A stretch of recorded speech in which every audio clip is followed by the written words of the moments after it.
Hey everyone, hope your day is going well.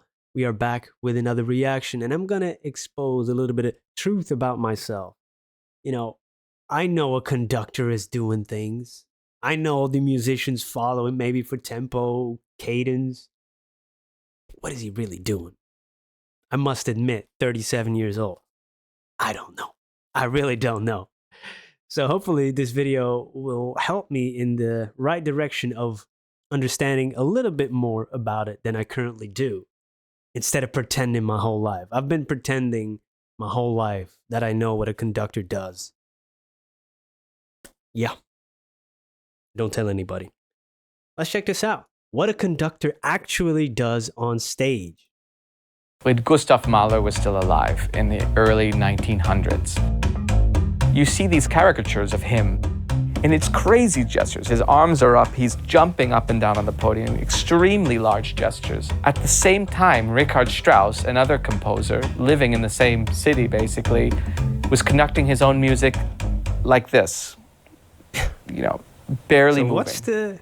And if you think this is a quiet part in his music, you're wrong. He thought the role of a conductor was to organize the music and keep everything calm. Our biggest job as a conductor is to do justice to the composer. My name is James Gaffigan. I am a conductor. What the public needs... Isn't every human a conductor?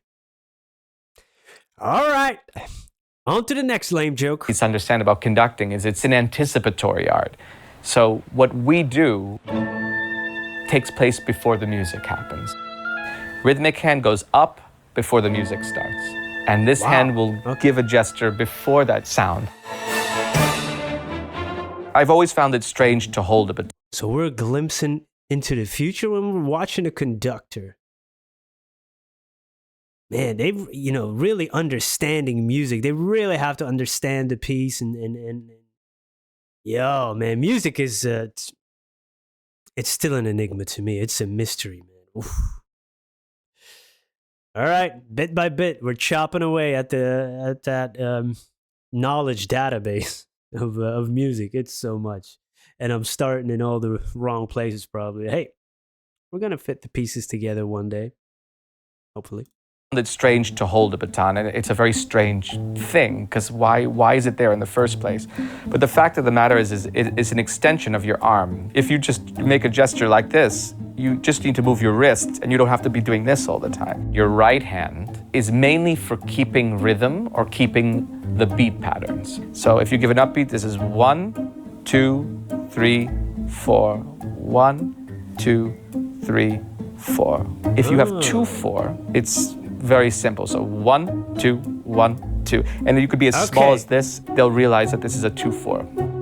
The left hand has a much more complex... Yeah, the musicians really have to know, first of all, the gestures for time signatures, but then maybe the different styles of different conductors, because you go with one conductor who might make a little bit more bigger gestures, and the other one is a little smaller gestures. That's interesting, man. Hey, so they each have their own style as well. Much more complex, strange role in our physical world, and it's freer to do things that are out of the ordinary. It could be anything from showing where a phrase goes. It could show speed of a bow. String players are very physical in the sense that they react to what they see. If you have your left hand open, and if you have your right hand slightly open, and you're holding the sound, like as if you'd hold a baby, they'll play that way. Wow. If you conduct like this, they're gonna play like this. Percussion needs clarity from a conductor. They need to know where to hit something. And the bass drum could play only one note in an hour-long symphony, but that note is very important. Wild. Wild. The worst thing you could do to a brass player before he or she plays is this. Because if they see the hand before they have to make the beautiful sound that they need to make, it's going to destroy their confidence, and it's going to make their lives very difficult. Of course, you're saying talk to the hand, because the face don't. I told you it was on to the next lame joke. Oh, man. Yo, that's crazy. But what if they're all playing at the same time? Who are you? What is going on then? Man, this is only. Uh, I'm only getting more questions now, but I will have to explore further. French horn, there's so much that person needs to think about, and it's such a delicate instrument, such a delicate moment. The more pressure you put on them, the worse it gets. Leonard Bernstein was one of the greatest musicians who had ever lived, not just as a conductor, but as a pianist and as a composer. He was able to educate not just adults, but children. Of course, when you watch him, he's always dancing, and he can't help moving around the podium, and his rhythm is contagious. Nice. I know his Karajan name. believed in beautiful sound, upholstered sound, luxurious sound. So if you hear some of the great recordings of Karajan, it's not always together at these crucial moments, but there's a beauty of sound always from beginning to end. I mean, he had his eyes closed half the time, and he was just holding this precious thing all the time and crouched over. Carlos Kleiber was all, he was holding a magic wand. He was fantasy, pure fantasy. He would make beautiful storylines to pieces that didn't have storylines. So he was all about this gesture and these beautiful sweeping gestures. I don't believe in jumping around during a Bruckner symphony. I think there's something sacred and it's unnecessary. I do believe in having a great time with jazz music and music that swings. You should make the audience want to dance, although you shouldn't be a circus act. I think people should focus on the music and not the conductor. Wow.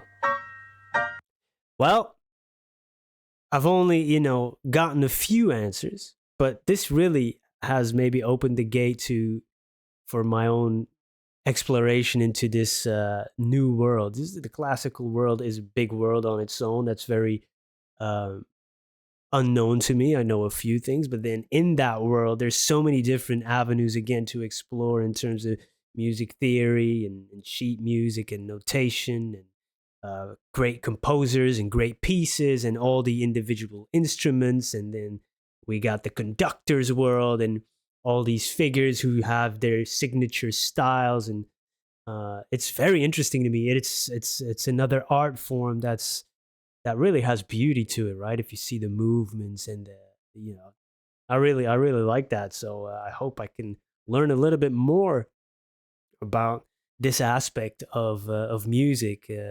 So if you have any recommendations to really maybe read about or learn about any sources that you know of that are interesting, please let me know.